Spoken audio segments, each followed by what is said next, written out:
mukomere inshuti zanjye, undi munsi tukaganira. Uno munsi turaganira ku kintu yita ijambo ry'Imana. Iyo wumvishe ijambo ry'Imana wumva iki? Ndizeye Rubasha, mfite iki kiganiro cyanjye cyo kugira ngo be inspiring no kumotivating. Aya magambo nayakuye mu Cyongereza. Inspiring mu Kinyarwanda ni uguhushurirwa, motivating ni ugushishikara, kwitanga. Ibi turi biganira mu buzima bwacu bwa buri munsi. Aho tuza dukomeza kuganira cyane cyane ni ku byerekeye ku buzima bwacu, byerekeye uko abandi bantu badusobanuriye Bibiliya, bakadusobanurira ibirimo bo bakurikije ibyo imyumvire yabo. Aha turi kuganira indi myumvire nayo iriho abandi bantu nabo bamenye, bituma bihinduka mu buzima bwawe n'ibyo ukora buri munsi. Ibi bintu byahinduye ubuzima bwanjye, niyo mpamvu mbisharinga namwe nyine, kugira ngo buri muntu wese agire izindi information ugira ku buzima. Iyo tuvuye ngo ijambo ry'Imana, nge numvaga ijambo ry'Imana nkumva ko ari ijambo ryavuzwe n'Imana iba ahantu mu ijuru, ijambo se cyangwa usoma muri Bibiliya. Ariko rero iyo wumvishe ijambo ry'Imana, ujye wumva ubu ngubu ko ari ijambo rivuye muri wowe. Ni ijambo rivuye muri wowe, ni ijambo uvuga, ni ijambo ubwira umuntu. Umenye ko ijambo ni ikintu gikomeye cyane, ni ikintu gikomeye cyane cya buri munsi. Niba utigeze ubitekerezaho, ubitekerezeho. Aho niho ubuzima bwanjye bwahindutse cyane, maze kumenya ko ijambo ari ikintu gikomeye. Ijambo ubwira umuntu ni ikintu gikomeye, kuko ijambo ryica umuntu cyangwa se rigakiza umuntu. Aha iyo nshaka kuvuga kwica umuntu, ntabwo ari kwica umuntu kugira ngo apfe abure ubuzima se, oya. Ni uko umuntu akubwira ijambo rikakwicira umunsi wawe, rikakwicira ugahorana agahinda k'ijambo umuntu yakubwiye. Yes, kandi uwabikubwira wese, yaba n'inshuti yawe, umugore wawe, umwana wawe, umuntu wese muziranye. Niyo mpamvu ubona abantu benshi batagira inshuti igihe kirekire, kubera ko hari igihe inshuti yawe kubwira ijambo ryawe ukavuga uti uyu muntu ntazongera kuba inshuti yanjye, ndamwanza kubera ikintu akubwiye. Hari nanone rero umuntu ukubwira ijambo ryiza rigakora umunsi wawe, ukumva urishimye, ukumva uranezerewe.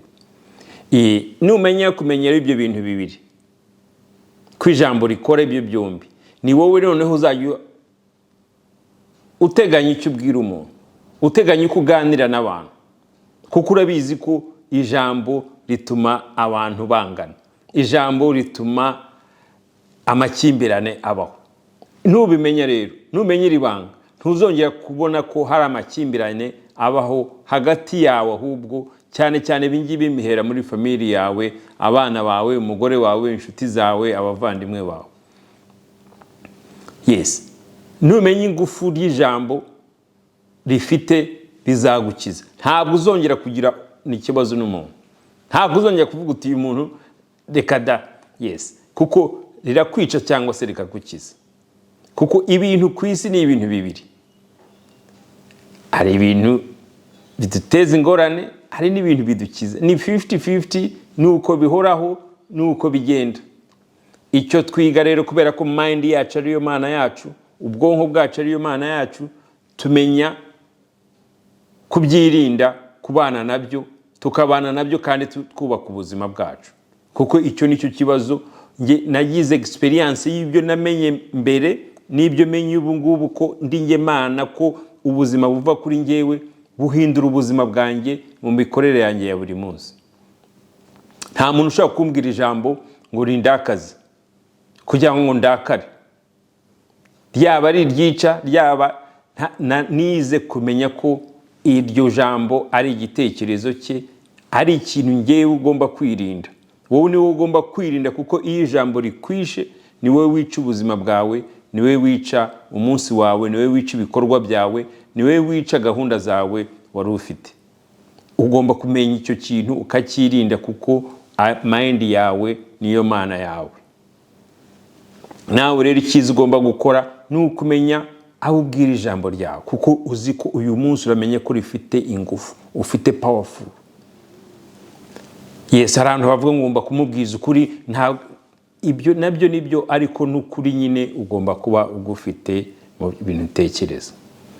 Irindi jambo rero ry'Imana rero, hari umuntu mu bwonko bwawe, muri mind yawe, avugana nawe buri munsi. Waba uryamye waba utaryamye, akubwira ikintu cyose uvuze, kuko ni umuntu. Ntuzongere gutekereza ko uvuze uyu munsi niriwe njyenyine. Nta na rimwe uba wenyine, nta na rimwe ushobora kugenda wenyine. Imana ibiri kurimo. Iyo ijambo riganira nawe, mind yawe iganira nawe, muba muri abantu babiri. Niyo mpamvu ugomba kumenya ko ijambo ni ryo muntu, ijambo ni wowe, ijambo ry'Imana ni wowe, riba rivuye muri wowe. Ijambo riragukiza, ijambo rirakwica, ariko ntabwo ari ukukwica ngo upfe, ni mu buzima bwawe uko ugiye kwitwaraho kubera ikintu umuntu yakubwiye. Ariko rero iyo umaze kumenya ingufu ufite, umenya ko mind yawe ariyo mana yawe, ko ariho mana yawe uganirira nayo, ko ariho mana yawe igukiriza, ko ariho Yesu wawe aba. Yesu aba muri wowe, Yesu ugusevinga aba muri wowe, Yesu ugukiza aba ari muri wowe. Ubu numara kubimenya, ikintu cyose uzajya ukora, ikintu cyose uzajya kubenza gukora, utekereje ko Yesu akurimo, utekereje ko ingufu zose za Yesu ziri muri wowe. Nta kongera gutekereza ngo Yesu azaba mu birere, ngo azaza ku munsi agukize, ibyo ntabwo bibaho. Umenye ko ikintu ujya gukora cyose nta wundi ukimenya. Ukuri kose ni wowe ukumenya. Nta muntu uzamenya ukuri kwawe, nta muntu uzamenya icyo atekereza. N'ubu iyo tuganira gutya, amahindi zanjye ibimbwira ibindi, kandi niba yambwiye ngo icara hano wigishe, nkabyuka nkagiye gukora gahunda zindi, nkazikora, haza nka prepara kuza ngo nganire nkamwe. Ni umwanya bitwara. Ubu nawe uri kumva iyi porogaramu, hari indi gahunda wari ufite, hari ikindi kintu wakoraga. Ubu niyo numva iyi porogaramu, imindi yawe iri kukubwira ibintu, iri kukubwira ariko uyu mugabo ibintu avuga se ifuse nibyo ra sabikurahe, reka da. Hari uhita uryumvira ijambo agahita rifunga, adashobora no kongera kubyumva. Hari n'undi uvuga uti reka mbyumve, cyangwa se reka nzaryumve ejo. Hari undi noneho uhita ubyumva ati koko ndizeye aravuga ukuri, noneho bikagufasha. Aho niho utamenya icyo umuntu kuri buri munsi atekereza.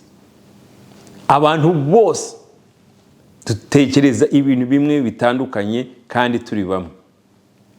Ubu abantu 10 bashobora kumva iyi porogaramu yanjye, 2 bakumva bemeranya nanjye, abandi bakifata, abandi ntibabyemere. Nuko bimeze. Mind ya buri muntu yose izabona abayirwanya. Mind ya buri muntu wose nayo izabona abamushyigikira. Nuko ubuzima bumeze. Mind rero ziba powerful iyo ibonye abamushyigikira ari benshi, ariko mind zose ziba ari kimwe. Waba ugira abayoboke miliyoni, ubonye 1, ubonye 2, ubonye 3, is just the power of mind. Power rero kugira ngo umuntu agire Imana nyine, nuko yaduhaye mind kimwe, iba muri twebwe kimwe. Ingufu zacu tuzikoresha rero, ingufu zacu rero uganira n'Imana nyine, nizo ngizo ziba zivuye ku giti cya buri muntu. Ijambo ry'Imana, hari umuntu ubwira abantu ijambo, ibihumbi n'ibihumbi bakaryumva bakarikurikira, kuko bari ijambo riba bashyizemo, riba ribarimo, bakaryumva rikabajyamo bakarishyigikira. Hari undi nanone ubwira abantu ijambo akabaca intege, akabaca umunsi wabo ukaba ibindi. Nuko bimeze. Ariko rero iyo maze kumenya ingufu zawe, maze kumenya ko mind yawe iba muri Imana, nta jambo ryongera kuguca ingufu, nta jambo ryongera kuguca intege. Yes, nibyo tuganira, n'ubu bumenyi tuganira. Ibi byose ni ibintu tuba tuzi, niba bavuga ngo ijambo ry'Imana ntitubyiteho, dukumva ko ari ibintu bisanzwe, ariko iyo umaze kubyitaho mu buzima biramenyera, ukabimenyera uko byitwaramo, bikagufasha. Nkuko nanjye nabyize mu bandi, kumva ko ijambo bakubwiye ukumva ko ari byiza, nawe ugatangira kwiga kubwira abandi ijambo ryiza, ijambo riva ku mutima. Ikindi, amagambo abatandukanye, ibitekerezo biba bitandukanye. Hari abazabyumva, hari n'abatazabyumva. Icyo nshaka kubabwira kindi, nta zangano zigomba kubaho kubera ko umuntu akubwiye ibitekerezo bye, kubera ko umuntu akubwiye ijambo rye. Ntukajye wanga umuntu kuko avuze ibitekerezo bye, cyangwa se wowe ujye umenya uko ubyirinda, kuko wowe ufite ingufu, kuko uri we Mana, Imana iba muri wowe. Murakoze rero kongera gufata umwanya wo kunkurikira kuri iki kiganiro cyanjye, inspiring and motivating.